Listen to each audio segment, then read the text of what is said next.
Hi, this is Jack Hillgrove, sports anchor with WTOV, and you're watching Dingo Talk. You want to know by now. You want to know by now. You want to know by now. You want to know. You want to know. You want to know. What's going on, Chuckleheads? I am Carlo Guadagnino. This is Dingo Talk. My guest, Jack Hillgrove. You guys might remember a couple weeks ago, we had his grandfather, Bill Hillgrove, on the show. Jack is the sports anchor, weekend sports anchor with Channel 9, correct? WTOV-9 in Steubenville. Yep. Thanks for having me, Carlo. I appreciate it. Thanks for stopping by, man. So let's unpack some things. So you're a Baldwin guy, but you're South Baldwin, that area. So there's a line, and you went to this school, but so walk me through senior year 2017. How do you end up going to Waynesburg? Why Waynesburg? Well, it ends up actually before 2017, Carlo. It goes back to the summer of 2015. That school, after my sophomore year, that would have been, is when I kind of really figured out that I wanted to do broadcasting. I kind of committed to this field earlier on, maybe a couple of years before that. I thought I might wanted to be a writer, a sports writer. And I got involved with the newspaper at Baldwin High School my freshman year. And it's not like the interest in that went away. It's just that it kind of steered me towards the broadcast aspect of it, TV, radio, things of that nature. So I went to my pap the one day, my sophomore year was towards the spring. And I told him, I want to do what you do. I want to do that. I want to be a play-by-play announcer. I want to be on TV. I want to be on the radio. And he said, okay. Couple of weeks go down the road, and he says, there's a sports announcing camp at Waynesburg University. I'm a guest speaker there every year. I'm going, and you're going, and I'm paying for it. And I said, okay. Who the heck's Lanny Fratteri, and where the heck is Waynesburg University? And I say that it's not that, Lanny was done with the Pirates in 2008. I was a big football kid growing up, and you and I both know that the Pittsburgh Pirates struggled, in those years of me being in elementary school. And by the time they got good in 2013, Lanny was obviously long gone. So I wasn't too familiar with Lanny's work. Maybe a little bit more familiar with obviously my pap and Mike Lang and things of that nature. I knew of him, just not totally familiar. And I had no idea where Waynesburg was. I think I had a friend in elementary school who his brother played football there, but I go down there and to be honest with you, I was pretty scared. Like I was an only child. I'm an only child growing up. I really had never been anywhere without my family before. And the thought of going away for a week, only being 16 years old, was a little nerve-wracking. And I got to Waynesburg University that week in June, and I fell in love with the campus. It was almost instantaneous, really. Lanny was so welcoming. The students at the time that were the counselors were very welcoming. Kyle Dawson, who's the current voice of the Washington Wild Things, was my camp counselor. And fast forward, 6 years later, here we are. He's one of my closest friends. And, a bunch of those other guys that were there as well were super welcoming. And as the week went on, the faculty and the staff that kind of assisted in all the exercises that we did too, which was nice about that, was when I ended up going to Waynesburg, I had already known those people. I say, okay, I have Richard Krause he's my department chair, and he teaches a couple of classes. He taught me how to score baseball at sports announcing camp. I started taking radio classes. Doug Wilson was my radio professor. He was teaching me how to read a radio script during the sports announcing camp. So there was a lot of familiarity there. And I fell in love with the small campus. I fell in love with Greene County. And when I got there in the fall of 2017, I ended up meeting my roommate at Diorio, who I work with now at WTOV-9, over our senior year on Facebook, and we became roommates. And he and I, along with a couple of others, we've formed a really close group of friends that I wouldn't trade for anything in the world. So I'm really glad I chose Waynesburg University. And to be completely honest with you, if I didn't attend that camp in 2015, I don't know how quickly I would have found it, or I owe everything to me finding Waynesburg, to the Lanny Sports Announcing Camp. That's for sure. So let's unpack, because you did a lot of things when you were at Waynesburg, right? You were part of the radio, you were part of the TV. You did a lot with I believe it's the Greene County Network. They do a lot of high school sports. Yep. So you went to school, you're going to be a broadcaster. I also saw is that part of the major, the sports information side, sports broadcasting and sports information? Yeah, it's funny. So our class was the last class that had, we called it CIBSE for short. It was communication with emphasis in sports broadcasting, sports information. They had since restructured the curriculum and have kind of separated the two. Mm-hmm. So it's like, I forget what they called it because I still stuck with the sports broadcasting, sports information curriculum. I didn't feel like changing over. I thought it would be too much of a headache when they reorganized everything. But you could kind of pick which aspect you wanted to go into. So I think what they did was, if you wanted to do sports media or sports information, the curriculum was kind of tailored to each side. So if you chose the sports broadcasting part of it, Lanny's classes were on your required curriculum. If you chose the sports information side, they weren't. And what I had was, it was all kind of lumped into one, and you kind of pick and chose where you went as far as that went. So sports information was the back half of the title of my major, but I really didn't dabble in a whole lot of that. I've definitely focused on the broadcasting side for sure. So let's go through some of those broadcasts. Is there a broadcast that sticks out to you that, like, when you think of college, it just pops, or what's that? Well, yeah, I think so. There's a couple. When it comes to Waynesburg University, unfortunately, the football team wasn't as good as I'm sure that they would like to be. So there wasn't a whole lot of, a couple of my friends that I was telling you about that were counselors at the sports announcing camp were on campus when Waynesburg upset W&J in 2014, I believe it was. And, they talk about that being like the greatest day in the history of Waynesburg's campus. I didn't have a memorable game like that, so to speak, but there are definitely a couple. The first time that I announced baseball with Lanny was interesting. That was with the Trib Live High School Sports Network. A little nerve-wracking, but at the same time, you're sitting there trying to call a game, and the thought in my head is, I'm announcing baseball as a 21-year-old kid who's never announced a professional game in his life. And here's a guy next to me that did it for over 30 years and did it over 10,000 times and at the professional level, and was recognized by the major leagues as a broadcast, award after award and things like that.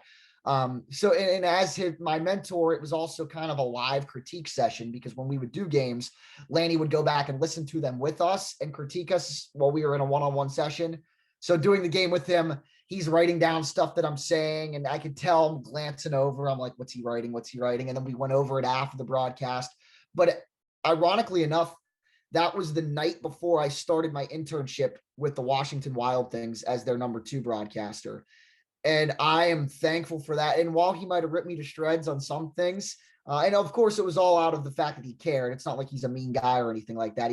His whole focus is trying to make you better as a broadcaster. But that night was fantastic because it gave me a baseline on where I was as a baseball announcer. And I had a whole summer and over 50 home games with the Wild Things to improve upon that. I really think that I did. And I was really, really thankful for that. The first time I got to announce football on the radio was really special. That was Waynesburg's homecoming game in 2019. And it was special for me because obviously my grandfather has made a living out of calling football games on the radio. So for me to be able to do that one for the first time was special. It was, I think, the first football game that I really did play-by-play for, because I didn't start with Trib Live football until that fall too. So it was kind of being all roped into one. I was really enjoying it. And the third one that sticks out, I was the broadcaster. There were 4 of us because it was a doubleheader, as you know, in the PACs for basketball. One of the 4 broadcasters, my partner Dylan and I, Dylan also works with us at WTOV-9. We were the first game, the women's game, and we were the first broadcasters for our new HD production trailer. Before that, everything was still in standard definition with our Waynesburg University Sports Network productions. Band-aid after Band-aid, the equipment just stopped working, and there were some delays with getting the trailer to us in time. We really didn't in time. Like we were supposed to, like our HD studio was done for the fall of 2019. We didn't get our truck until February of 2020, and we got to do 2 games with it. And then obviously in March of 2020, COVID happened and we were sent home. But that was really special to kind of christen the new HD trailer and be able to show and be the voice and be the face on the camera for the first time that people are seeing this for the public, because obviously high definition, it makes it look night and day. And that was really special to be a part of. And even, setting up and tearing down with the crew, that was, especially afterwards, after what we accomplished, was really special too. So you talked about Lanny and the way that he is, and you have the firsthand experience with him as a professor and him being a mentor, as you said. What is a typical, like the one-on-one sessions? He talked a little bit in his episode about what he hopes to do. What's it like on the other side? What's it like sitting on the other side of that and hearing him kind of give you the critiques? And I will start by saying that every ounce of what he said and how he delivered it, I could tell that he cared. My roommate produced a terrific documentary for his capstone project about Lanny, and I was interviewed in it. And that's one of the things that I talked about was his care for me was as strong as the first day that he wanted to recruit me to come to Waynesburg until I put on that cap and gown and graduated. There was no drop off. The guy cares about his students. With that being said, because he cares about his students, he can come off a little tough. A lot of tough love, I think, is the most appropriate way to put it. You're sitting across from him one-on-one in his office. He's got the broadcast pulled up, the MP3, or most of the time it was radio, so it was an MP3. And he's not the best guy with technology, so he's fiddling around with the pause and play button. And he sits there and he'll listen, and he'll like have his, sometimes he'll put his hand right here, and he'll be listening, he'll hear something, he'll take a second, he'll hit pause, and then he'll look at you. And he'll look at you for about 3 or 4 seconds and then say something. And you know it too, because you hear it. You are hearing for you're hearing for the screw ups. He hears it and he'll be like, well, why'd you say it like this? And you know that it might not have been the correct way to word something or the correct way to describe something. And you're just like, I don't know. But then it's not like, well, why? It's what happened here. Here's what you should have done. Next time, do this. Mm-hmm. And those stern sessions, those tough love sessions really instill those live instructions, live critiques, what he would rather you say or what he thinks is the correct way to say it into your head, and you can remember it for the next time. So when an instance like that happens, mm-hmm. it's there. So the one time it was actually during a baseball broadcast, it was a double steal. Strike 3, guy swung and missed, strike 3, or not double steal, double play, strike 3, throw down to second, guy's out, inning over, completely butchered it. And he kind of broke down the way that it should be described in a way that I can understand it. And that way, when the way he says it, the next time I would see something like that, the play happens a lot smoother, a lot slower to me. And I know, and I'm prepared on how to say it. So he did a fantastic job, not just with me. I'm sure a lot of my classmates before and after me would say the same thing. He's just, a world-class guy, and I'm more than blessed to be able to learn from him for 4 years. So when you're in Waynesburg, is there so like in Bethany, we have Chambers. It's the general store. You get a breakfast sandwich or cup of coffee, whatever. Do you have a place in Waynesburg that everybody kind of goes in the mornings or breakfast? What's social life like for you guys down there in Waynesburg? Yeah, I did not eat a whole lot at the one dining hall on campus. So there's the dining hall and then the Beehive. And the Beehive was more like a grab and go type thing. And I'm sure, as you know, as a communication student in college, the schedule is absolutely crazy. A lot of grab and go. A lot of grab and go, a lot of wafting down and heading to your next assignment. But they improved the Beehive going into my junior year, I believe it was, where it was more like a deli line. They put kiosks, and it was like a Get-Go or a Sheetz MTO kind of thing. They put a Starbucks in there, and then they adjusted our meal plans our senior year and gave us flex dollars, which was fantastic because then you could spend your flex dollars at Starbucks to get coffee. Supposed to be Chick-fil-A. They have the Chick-fil-A now. There were some construction delays and things of that nature. We were supposed to get it. I never had it as a student, was really upset about it. And then they added a little kiosk store, kind of like in a hotel where you go in and there's like stuff on the wall and you scan and you walk out. And that was great because that's right across, that's in the Stover Campus Center, which is, you could hit the communications building with a pitching wedge from where it was, and a short walk. And if I'm in Buell Hall all day doing stuff, I can hop over there, grab a soda, grab bag of chips, grab some candy, scan it, use my flex dollars, head back, and I have some snacks. So that was good. That was nice to have. And then they improved the menu at the Beehive too, which was really nice. And yeah, I mean, and then as far as social life, my buddies and I, we would pile in a dorm room and watch WWE on Monday nights and Friday nights and pay-per-views and things of that nature, big sporting events. And March Madness was our favorite. We would go to the dollar store and get poster board and write out the brackets and pile in a room with 3 TVs, may or may not have skipped classes to watch basketball all day. Yeah, while we worked hard. I worked hard at Waynesburg to get where I am today, but I had a lot of fun with my friends and I wouldn't trade it for anything in the world. Well, the reason I asked about the social aspect and where you guys kind of go is because we've come to that point in part one where I have to send it to our sponsor, Chambers General Store, because if Chambers doesn't have it, you don't need it. If you're ever in Bethany, make sure you stop. You can get all the tools you need. You can get a sandwich. You can get toilet paper or whatever else you need on the way out. They also have a t-shirt, and they have 2 t-shirts. One's the Shroom Capital of the World shirt, which Bethany is known for. And the Chambers General Store, if they don't have it, you don't need it. It's in red, or maybe it's in, I think it's in Waynesburg orange now. I think that's his newest color he put out. But that's part one. I'm Carlo Guadagnino. This is Jack Hillgrove. This is Dingo Talk, and we'll be right back, Chuckleheads.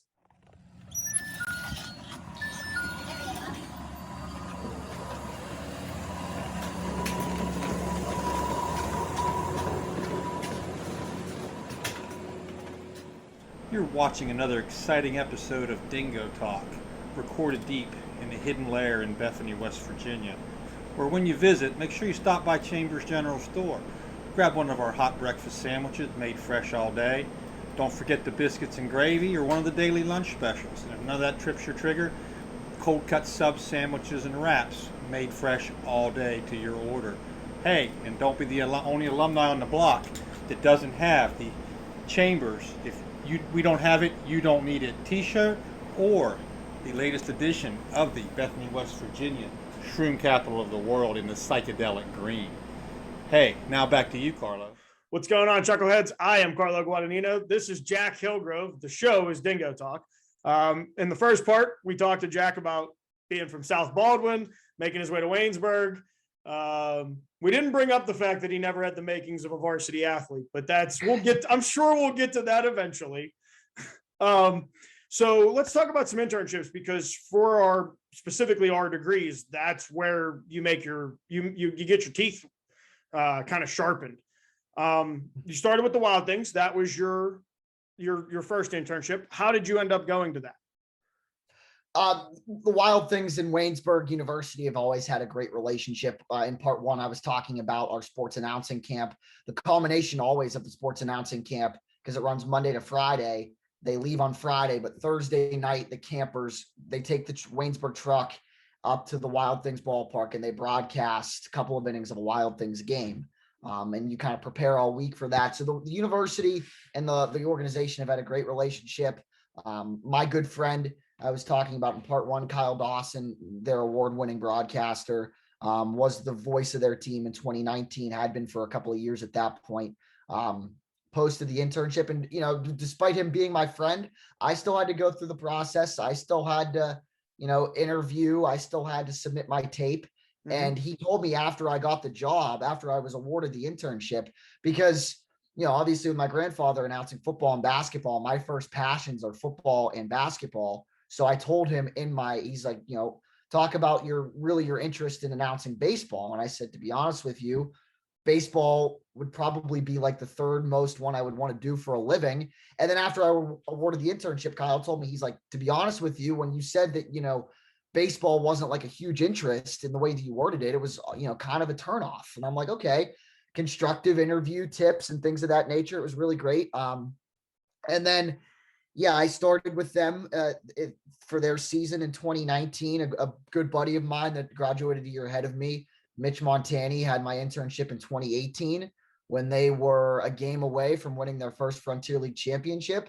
And in my internship in 2019, they had the worst record in franchise history.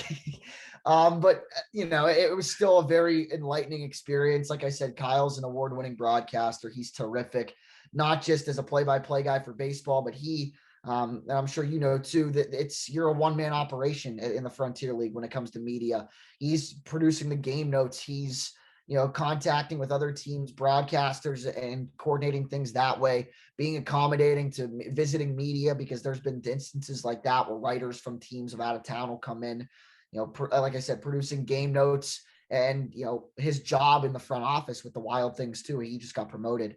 Very well-deserved promotion. He's one of the assistant general managers with the club now. But like I said, that internship was great. I learned how to announce baseball by doing it, and I'm sure the other people that you've had on related to this field have said you can't, there's only so much, and Lanny was terrific in the classroom, but there's only so much he can instill in you when you're taking notes. You got to get out there and do it. And for 48 home games, and then I was able to go on the road for a road trip for over 50 games, I got better. I got a heck of a lot better at announcing baseball, and that kind of springboarded me into the following summer doing baseball for a pop-up collegiate league during the pandemic. And I was really confident with that. And, baseball announcing for the Trib Live High School Sports Network in Waynesburg and all that stuff. I didn't really think of myself of having a potential future in baseball announcing, but that internship with the Wild Things, I think if you listen to game 1 versus game 51, I was a completely different guy. And I was really grateful for the opportunity, not so much just for the fact that I got to announce baseball every day, but the people outside of Kyle, general manager Tony Busili and staff at the Wild Things are awesome people. I've kept in contact with them, and I'm are good friends with a lot of those people that are still over there today. And I'm really happy that I was able to put them on my resume for my first internship. And that would have been in between my sophomore and junior years. So yeah, 2019. And then from there, you said you had the collegiate league as well, but to get into the collegiate league, you had a part-time gig with the Fan, 93.7 The Fan in Pittsburgh. How did that come about? It's not about what you know, it's about who you know. And the on-site producer for Pitt football games for years is PJ Kamanchik, who is, I believe his title is, he's the news director at KDKA radio, but obviously those two are affiliated. He had approached me about there being a part-time producer position available. And I knew PJ because, I worked with my grandfather during Pitt football games as a spotter ever since I was 8 years old, which has been an awesome experience. So he's in the booth. I'm in the booth. He's known me for years and approached me about that opportunity. And originally that job was supposed to be for on-site producing for the pregame and postgame shows for the Pirates broadcasts, which they do outside of Federal Street. And I interviewed and was offered the job in February of 2020, thinking I was going to be a producer for the pregame and postgame shows for the 2020 Major League season. And obviously COVID hit and the season didn't start until June. And when it did, they did everything in-house. But luckily, the week before the world fell apart, that first week of March, I got producer training in studio. I was working with Bill Steinbach, who's still there, and he trained me during the Paul Zeiss show. And I was on the board from Monday to Friday, 5 to 11, and I got training and comfortable in that. So when everything happened and everything shut down and they needed people to produce, they knew that I was already trained and they had put me on the schedule. A lot of that didn't happen to a lot of people. A lot of people didn't work that way. So, and I was really fortunate to get that training when I did. And it kind of just shifted into me being a producer at the Fan, because they didn't start. I don't think they started going back down to Federal Street for the pre and post until this year. Yeah. So I was kind of a fill-in weekend mornings, who was ever on the weekend morning schedule, and then worked with Paul Zeiss a lot. And then if anybody would call off, I would fill in there for the last couple of weeks of the year going into 2021. In December of 2020, it was. The Cook and Joe's producer took a couple of weeks of vacation, filled in on that show. A lot of fun. I've had the opportunity to produce the PM team a couple of times before I ended up leaving for Steubenville, which was a lot of fun. I don't have a bad thing to say about any of the people that currently work there. They were so helpful, so patient. And, I would screw up behind the board, press a button that wasn't supposed to get pressed. It happens. And, they were very patient, very helpful, and very accommodating when it came to, obviously I'm a young person in this business, and they were very helpful. I felt like I could have gone to every single person that worked there for advice, for critique, for a reference, and they would have been able to do so. And I'm still in touch with a couple of them today. And it's been, it was a really awesome experience to be able to do that too. So especially, growing up listening to the station, I'd be Yep. like well, no, I was like 12 when the station surfaced, deepening my voice and calling into talk shows to sound like an adult and not some little kid. And then I got to be able to work there for over a year. It was fantastic. And I was really grateful for the time that I had there. And then not to go very long-winded, but that led into the collegiate league. So once stuff kind of was eased up a little bit in May of 2020 with restrictions, a former Pitt baseball player, Connor Perry, and All-American Baseball, an organization out in Westmoreland County, they got together and they started a collegiate league, got the ground up, and they said, hey, we want to get media coverage of this. Mm-hmm. And I forget how it worked. The morning show, Colin Dunlap knew Connor from somewhere. I think that he might have interviewed him at some point because he was kind of a journeyman in college, started low school, JUCO to Pitt, and ended up getting drafted by the Tigers. So he knew Colin. He had reached out to Colin and said, hey, we want these games to be broadcasted. Can the fan do them? And Colin was like, probably not, but I know a guy. And he had texted me and put me in contact with Connor, and I got their little network off of the ground. And I did, they played Monday through Thursday, I think it was. And I did all their games off of, Mixler was the radio software, if you're familiar, and just did live audio for their collegiate baseball games. And it was fantastic. I got to see a lot of good talent. Troy LeNeve plays at Vanderbilt. He was in the College World Series a year ago. Mm-hmm. Nico Popo was a standout at Pitt. Joe Rock is now a pitcher in the Colorado Rockies organization. I got to see him pitch. Great talent. A lot of Division I, a lot of Division II PSAC guys.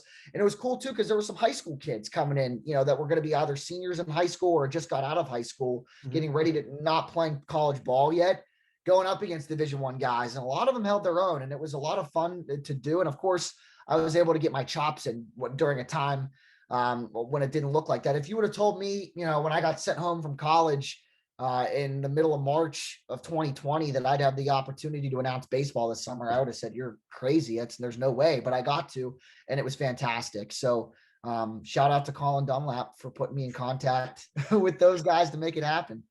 Well, and then so now you've graduated. You had the part-time job with the Fan.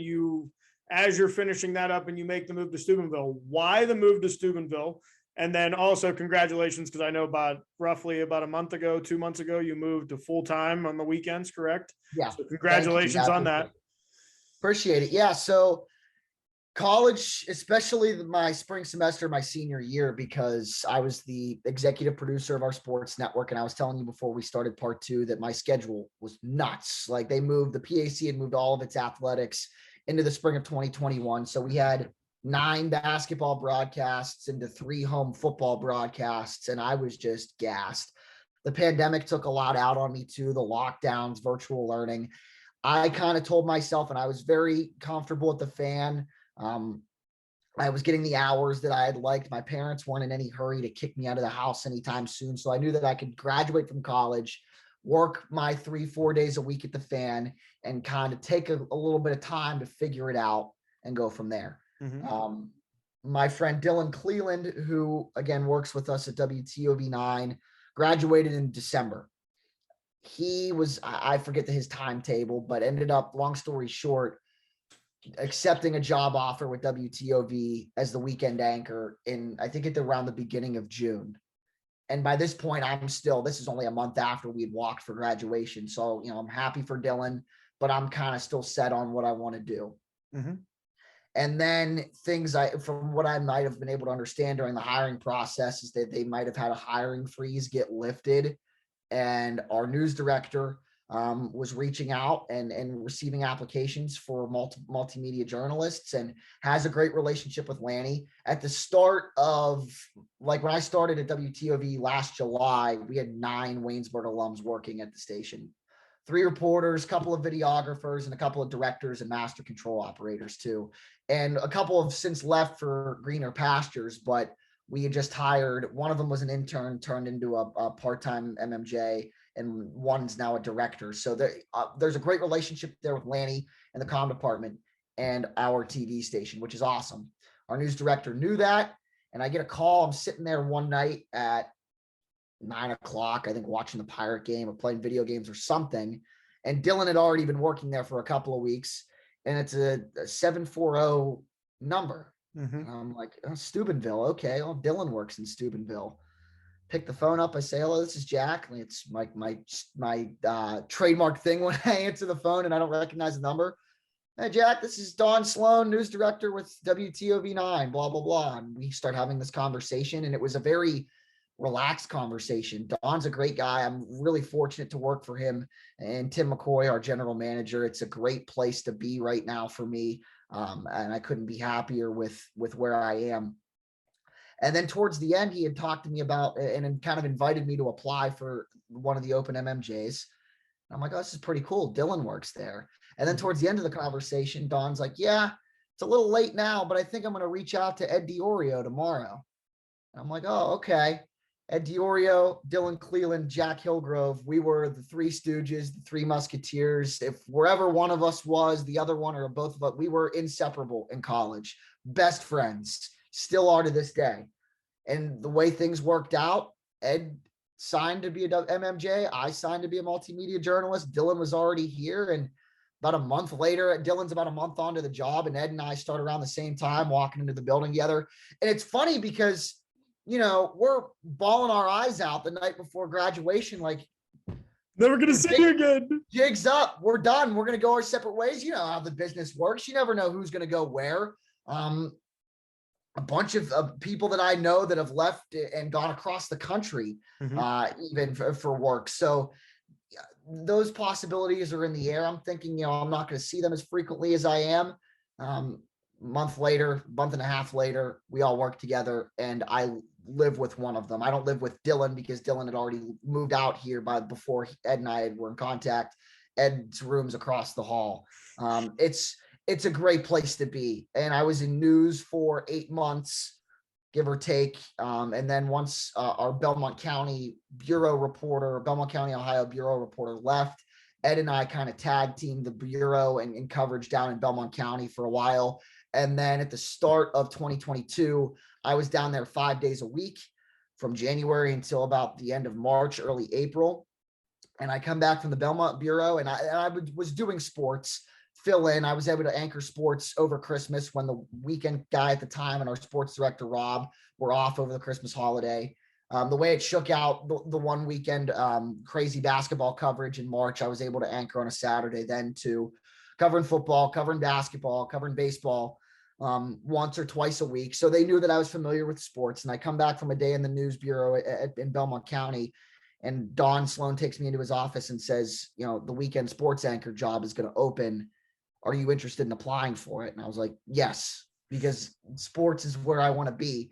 And I went through another interview process, and a couple of weeks later, I was offered the position. And now since the second or third week of April, I've officially moved over full-time as the weekend sports anchor and weekday sports reporter. And it's been a blast. I was raving about Don and Tim. Our sports director, Rob, is another fantastic guy to work with and work for. Just a guy that's done it in this area for a really long time. And our news director, Don, I forget what year it was, 2015, 2016, he became the news director. But before that, he was the sports director and sports anchor at WTOV, and Rob was his weekend anchor. So when Don became news director, Rob became sports director. So those guys have a great relationship. And another guy that I can rave of all day about too is Bill Phillips, a guy that did sports in Pittsburgh for over a decade and was able to come back. He did it in Steubenville, left from Steubenville to go to Pittsburgh. And it was a smooth transition for him because back then our station was owned by Cox Media, who owns WPXI now. Okay. So we were technically sister stations with WPXI because we were owned by the same parent company. So Bill was able to go there. And then he came back in 2016 to kind of be around the family more as kids were growing up. And he was able to come back and anchor the news in the mornings. And he's been super helpful. Just the nicest guy in the world. And I could go on and on about everybody. Rich Pierce, who just left us a couple of weeks ago to be a reporter at WPXI. I was a sports guy coming in, didn't really do a whole lot of news in college, and he was so helpful. And Rich Pierce is the consummate professional, consummate news professional, an awesome guy, and was really helpful. Not just he wasn't the only helpful guy, but he was in the newsroom each day as the main anchor, and I could go to him with anything, and he was very helpful. And this is a great place to be, and I'm really happy to be here. It's been a blast. What do they say? Choose a job you love, and you won't work a day in your life. There were news days where things were a little stressful, and I wanted to go home. But ever since I've moved over to sports, I'm like, I get up and go cover a high school baseball game or high school track. Like I had to get up last Saturday at 6 a.m. and go cover high school track, but I was outside all day on a beautiful day, covering sports and doing what I love. And it's been a blast. So you talked about since you were 8 years old, being a spotter for your grandfather, being in the box with him, talking sports with him, obviously going to him and saying like, I want to do this. What impact did he have in you as a broadcaster, and what advice is he giving you now that you're into the professional side of things? Yeah. There's I get speechless sometimes because I'm so blessed for not just to have Bill Hillgrove as my grandfather wanting to be a broadcaster, to have him as my grandfather, period. I mean, he is just the sweetest man ever and just the nicest guy. Like if there's one bigger thing, there's a lot of things about the business that he has taught me and that has helped me. But if there's another thing outside of he just, taught me to be a kind human being and be, talk to everybody. He will talk to there's been times where if we're staying at our family house at Conneaut Lake and we order a pizza and he'll walk to the front door to pay the pizza guy, he's out there on the front porch with the pizza guy for 10 minutes talking about the Steelers. He loves it. He loves talking to people, loves talking to fans, and loves telling stories. But I'd say the biggest impact that he's had on me as a young broadcaster, I got to sit next to him and watch him call a football game as his spotter. And for your listeners and watchers that don't know, he prepares spotter boards. He prepares player charts that are in front of me. And I watch the game through binoculars. And since obviously high up in the press box, he's not going to be able to see everything. So if a player makes a catch, I'll point. Player makes a tackle, I'll point. So he can look at it and know who made the play and be able to call it quickly. And there'd be times where I would miss stuff and he'd get PO'd at me because I'm just sitting there watching him just do his thing, just watching him, keep a running. And Laney has talked about this too. And I've been fortunate enough to be able to adopt it, not because, I'm saying I'm, great or anything, but I've watched him do it and I've watched him do it for years. He keeps a running play-by-play during football broadcasts. He has a legal pad that he splits a column in two and has one team on each side, one team on each, then the other side. And he'll write down the distance and where the ball is. And then in the margin next to it, write what happened, abbreviate very quickly what happened on the play. So if it's if they start 1st and 10 from the 25, he'll write 1-10-25. And then if it's a 4-yard run by Najee Harris, he'll write NH 5-yard run. And then 2nd, 5-30, and do it all the way down the field. And then he's able to tell very quickly how many plays, how many yards. And watching him just do it, look up, call it. I'm just like, what are you doing? Like, have you ever seen that clip of Amon Shumpert talking about playing against Kobe in the 4th quarter? Yeah. He's like, what are you on? That was me watching him. I'm like, what are you doing right now? How are you doing all this? And I learned a lot just by watching him and hearing him and listening to him. But advice, and he'll go back and listen to my broadcasts, and there are things that I implement that he does, verbiage, the way to describe things. And while I think that works for me, he's like, I love you, but you're not me. That's his thing.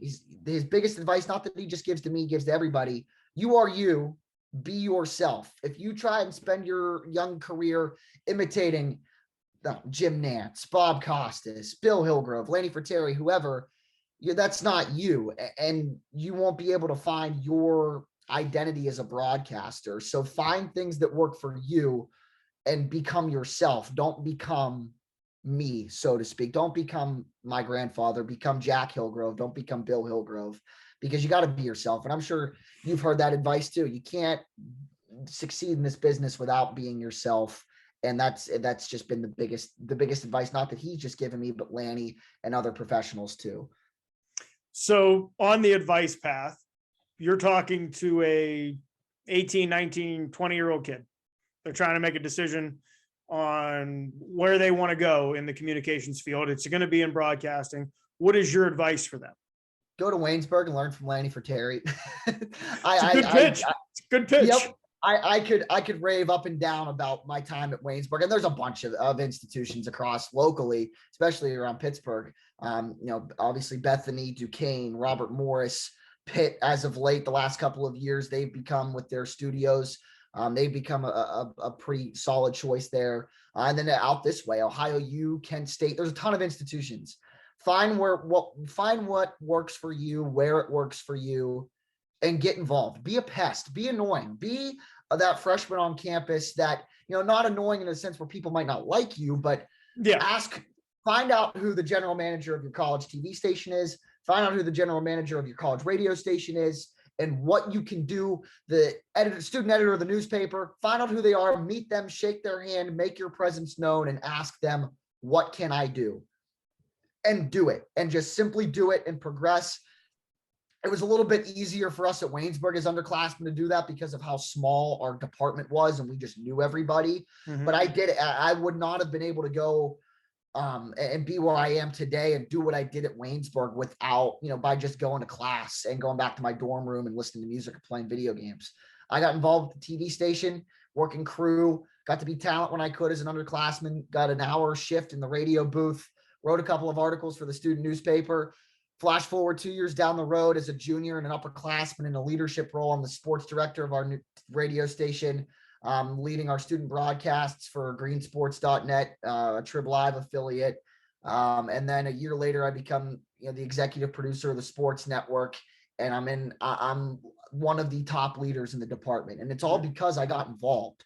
You can't do this business and want to be successful in this business without getting involved. So, if you're an 18, 19, if you're figuring out what you want to do in this business, go somewhere where you think that you can succeed, find out who's in charge, and, be their best friend and get involved. That's my biggest advice. And before we end this, I have to clarify. I said something at the beginning of part 2 that Jack didn't have the makings of a varsity athlete. That's not me taking a stab at anybody. Well, I did. That's why I think it fits, because I didn't. I mean, I got cut from the basketball team in middle school. I was a very average high school athlete. I played golf, wasn't very good. Played volleyball, wasn't very good. So I think it fits. But go ahead. It does fit. We're gonna finish on this. If you had to pick one character that died in The Sopranos, who are you bringing back? And one character that didn't die that probably should have. Well, if you're thinking about watching the show, turn us off now. Spoiler alerts. 3, 2, 1. I think the obvious answer of who died that you would want to bring back is Christopher. My jaw was on the floor seeing that for the first time. And I'll go in and say it's probably my favorite TV show. I've binged The Sopranos 4 times now.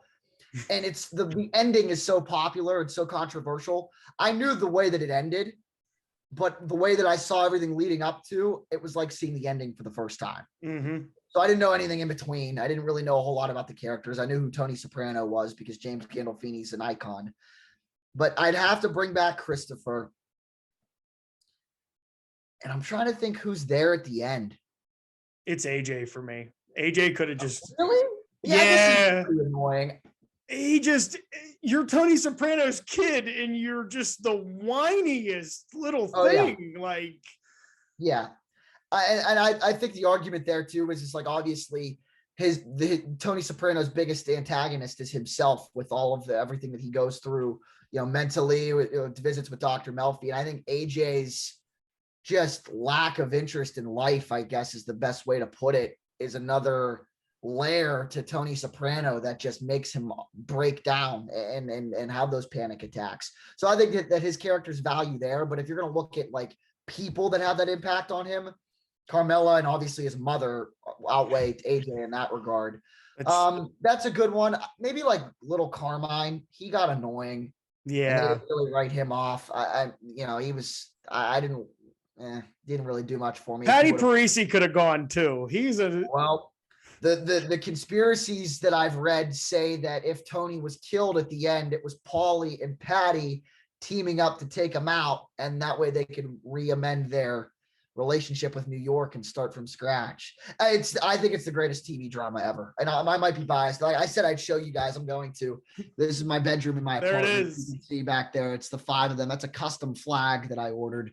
It's got Tony, Big Pussy, Christopher, Sil, and Paulie in the funeral. I think it's Jackie Jr.'s funeral at the funeral home or in the funeral yard. Great picture. Love it. Picture. It's a great purchase. And you know what? I don't think I could end a show any other way. 118 of these. I've never got to talk about The Sopranos. My editor's not going to be happy. One of my producers isn't going to be happy. I'm happy. Hey, we got it. I'm glad that we were able to do it. It's a fantastic watch. Well, Jack, thank you very much for taking the time to be with us today. Good luck in continuing to rise through.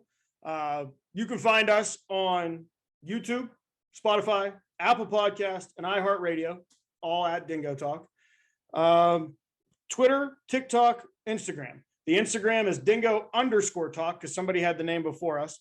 I'm Carlo Guadagnino, Jack Hillgrove, sports anchor at WTOV-9 in Steubenville. This has been Dingo Talk, and we'll catch you next week, Chuckleheads. You want to know by now. You want to know by now. You want to know by now. You want to know.